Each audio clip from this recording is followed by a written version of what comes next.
Chapter 8, Equality versus Equity. Chapter 9, Personal Vision versus Authority, by Kristen Herring for EDLD 5413 Building Leader Internship under Dr. Kimberly Wilkerson. Equality versus equity. Equity considers the impact that circumstances have had on a group of people. It asks if a group has been slighted by society. Equity is only accomplished when society takes initiative to balance past suffering of a group with assistance in needed areas that have been impacted. Equality occurs when people in similar situations are to be treated similarly. No consideration is given to special circumstances such as gender, ethnicity, or socioeconomic status. Shapiro and Gross, 2013. As a teacher, I have seen examples of equity. One example is students in high-poverty schools may not have financial resources to take the ACT several times, but are able if they qualify for free or reduced lunch. Title IX of Education Amendments of 1972. Schools cannot limit any type of offerings they receive federal money for to students based on the sex of the student. It provides a way for gender equity, assisted females in overcoming obstacles that have been placed in the way of success, and it opened the door for equitable service to diverse groups such as those with disabilities, other gender identity issues, low socioeconomic status, limited English proficiency, and learning weaknesses. Shapiro and Gross, 2013. Case Study 8.1, Rigor or Rhetoric. The high school principal pushed teachers to incorporate a rigorous writing assignment in every class. Ms. Little led the SPED department in creating a final writing assignment to replace the final exam. One SPED student stated he would not complete the final research project and still pass the class. He spent very little time given in class to work on the research, although he did have a few notes. At Parents' Night, Ms. Little went over the project information and followed SPED requirements when she created the project. Ms. Little led the parents and IEP teacher to know that he had said he was not doing the research paper. Billy failed the class due to not completing the assignment, and when Ms. Little called his parents, they read his IEP that states that they would be notified if the student was likely to fail. Ms. Little was told to change Billy's grade to passing by the principal. She refused. The principal and SPED coordinator met with Ms. Little and her representative. They were told the grade should be changed. Again, Ms. Little refused. The representative stated he would contact the superintendent, and the principal encouraged him not to go over her head. Shapiro and Gross, 2013. There is light turbulence at the moment for all individuals, but it could escalate depending on how Mr. Rogers reacts to the request for the grade change. If Mr. Rogers contacts the superintendent, the level of elevation can be raised. If Mr. Rogers reviews the IEP and SPED policy with Ms. Little, de-escalation may occur, and this would help stabilize the situation. Ms. Little was doing what she was asked by increasing the rigor of writing for all students and incorporating a final writing assignment in place of an exam. However, Ms. Little did not follow SPED requirements of notifying Billy's parents if he was in jeopardy of failing. IDEA protects students that are SPED, and if the IEP said that the teacher was to notify the parents if the student was in jeopardy of failing, then the teacher didn't follow the IEP. Each time the student was given the opportunity to work but didn't, it increased his risk, and the parents should have been notified. The job of SPED is to level the playing field. Mr. Rogers should care about the teacher, and Ms. Little should care about the success of Billy and her other students. They should also care about the SPED students. If grades are changed without requiring work, students see that and may request the same action. If Ms. Little didn't have a discussion with Billy to find out why he didn't plan to do the assignment, there may be underlying circumstances that have led him to this decision and announcement. Ms. Little knows and understands SPED and IDEA, but I feel that she didn't show ethics of profession fully when she didn't contact the parents to discuss the fact that Billy was continuing to not do his work.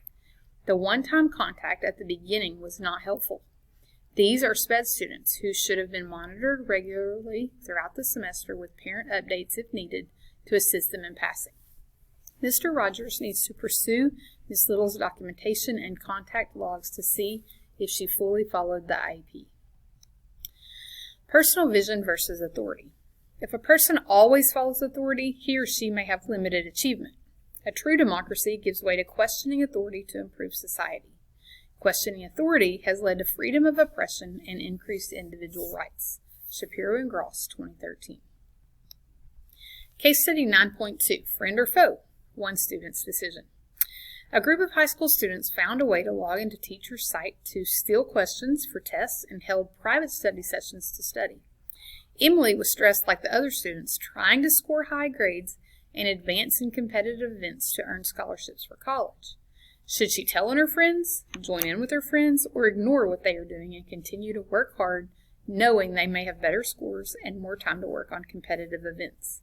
Her mom encouraged her to talk to her counselors hypothetically. The counselor told Emily the school already knew and would handle it. Her friends were not able to participate in senior activities, but her friendship with them was saved because she didn't tell. Shapiro and Gross, 2013. Case study 9.2, friend or foe? One student's decision. Emily is experiencing severe turbulence because the turbulence at school is light. The level between Emily and her friends would change if Emily told. But the school finding out without Emily didn't escalate the turbulence. Emily understood the stress that her friends were under, and she cared for her friends. She didn't want them to lose the ability to get scholarships, and she didn't want to lose their friendships. She also cared for the others that were not cheating because she knew they were struggling just like her. She wanted fairness for all. Emily knew the policy, so the other students probably did also, but decided to take a chance. The students wanted less stress. The stress level that the students were under outweighed the potential consequences for getting caught. I've heard students say, "It's just using your resources, Miss Herring," and that's how they justify cheating. Mom was understanding of Emily's ethical struggle to tell or not to tell. She gave her a way to deal with it appropriately. The counselor knew her friends were important to her and didn't want her to lose friends, so she let Emily know that the information would come to light, but she wouldn't be connected to it. Case study 9.4, storm warnings. Robin left home in the north to attend college in the south. She was ready to start a new adventure away from home, even though her parents were not sure it was the best move for them or her. Upon arrival, Hurricane Katrina increased to a Category 5, and Robin and her friends were evacuated out of New Orleans to another gym. Her friends decided to go to the airport and head home, but Robin's father told her to stay put because she was being cared for and didn't have to figure things out unknowingly. Robin debated whether or not to leave the school and head to the airport to fly home, even though the college officials told her once she left, she was on her own. Rowland's policy was well thought out and was created to keep students safe.